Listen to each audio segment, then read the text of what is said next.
আসসালামু আলাইকুম রহমতুল্লাহ। জি ভাই, আপনার প্রশ্নটি করুন। জি বলতেছি যে মির্জা গোলাম আহমদ সাহেব হাদিসের ভাষ্য অনুযায়ী শেষ যুগে যে ইমাম মাহদির আবির্ভাব এর যে পরিচয় দেওয়া হয়েছে, সেখানে পরিচয় বলা হয়েছে যে তিনি হবেন রাসূলের বংশধর, সাইয়্যিদ বংশধর, অর্থাৎ ফাতেমা রাদিয়াল্লাহু তাআলা আনহার বংশধরের মধ্য থেকে হবেন। যেরকম আমি কয়েকটি হাদিস বলছি। উম্মে সালামা রাদিয়াল্লাহু তাআলা আনহা থেকে বর্ণিত যে তিনি বলেন, সামিআতু রাসূলুল্লাহ সাল্লাল্লাহু আলাইহি ওয়াসাল্লাম ইয়াকুল আল মাহদি মিন ইসরাতি মিন ওয়ালাদি ফাতিমাতা, যে মাহদি আমার বংশধর, অর্থাৎ ফাতেমার সন্তানদের মধ্য থেকে একজন হবেন।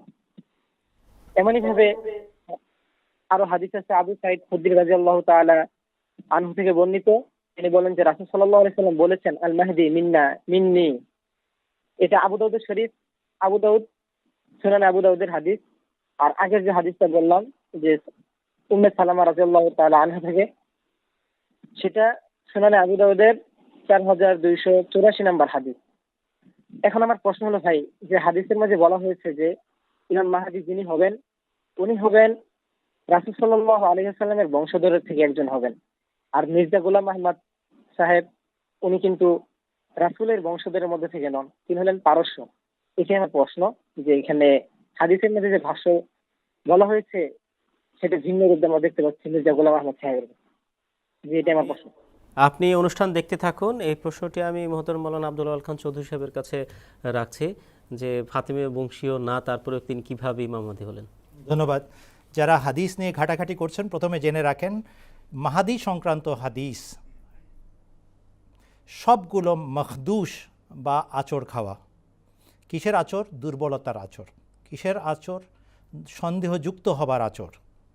একটি ছাড়া, ওয়ালাল মাহদিও ইল্লা ঈসা ইবনে মারিয়ামা, ইবনে মাজা শরীফের হাদিস। আর এরই প্রতিচ্ছায় আমরা দেখতে পাই মুসনাদ আহমদ বিন হাম্বলে, ইউশিকু মান আশা মিনকুম আন ইয়ালকা ঈসা ইবনে মারিয়ামা ইমামান মাহদিয়ান হাকামান আদালান। আপনি বনি ফাতেমার বংশধর হবেন, মাহাদি, এটা উল্লেখ করেছেন। সাথেই আপনি উল্লেখ করেছেন আল মাহাদিও মিন্নি। এখানে কিন্তু ফাতেমার বংশের উল্লেখ নাই। বলেছেন এটা কিভাবে সাব্যস্ত হলো? আমি আপনাকে আরেকটা হাদিসের কথা বলতে চাই, যেখানে শুধু লেখা আছে রাজুলুম মিন উম্মতি।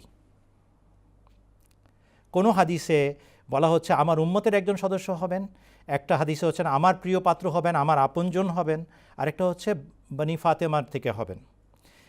আপনি হাদিসের বরাতের কথা বলছেন, নিশ্চয়ই আপনি জানেন ফামান তাআরাযা মিনহা তাসাকাতা, পরস্পর বিরোধী যদি কোনো হাদিস হয় তাহলে দুইটাই অগ্রহণযোগ্য হয়ে যায়। কোনো হাদিসে বনু উমাইয়ার মাঝ থেকে নির্দিষ্ট করা হচ্ছে আগমনকারী ইমাম মাহদিকে, কোনো হাদিসে আব্বাসীয়দের মাঝ থেকে আনা হচ্ছে ইমাম মাহদিকে। কেন? পরবর্তীকালের সংযোজন এবং প্রক্ষেপণ থেকে এই হাদিসগুলো মুক্ত নয়। সবাই জানেন ইমাম মাহদি আসবে, সবাই চেষ্টা করছে নিজের নিজের বংশের ভিতর থেকে আনার জন্য। একটা কথা সাব্যস্ত হয়, ইমাম মাহদি যে আসবেন এ কথা সত্য।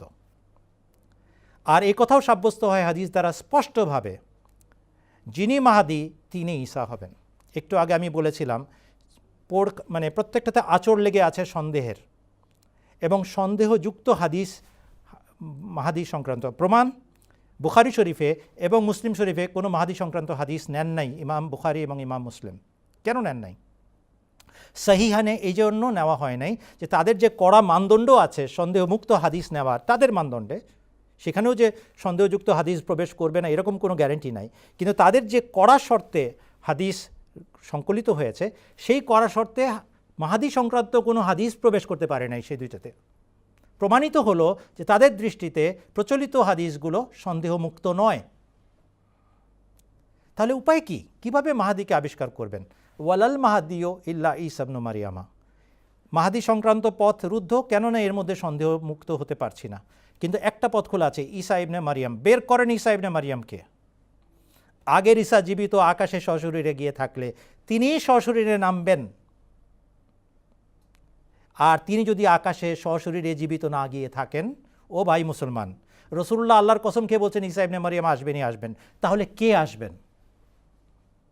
আবার শুনেন প্রশ্নটা, আগের ঈসা আলাইহিসসালাম যিনি 2000 বছর আগে বনি ইসরায়েলের সংশোধনের জন্য এসেছিলেন, রাসূলান ইলা বনি ইসরাইল হিসাবে এসেছিলেন, তিনি যদি সশরীরে জীবিত আকাশে গিয়ে থাকেন তিনিই নামবেন, এ ব্যাপারে কোনো সন্দেহ নাই।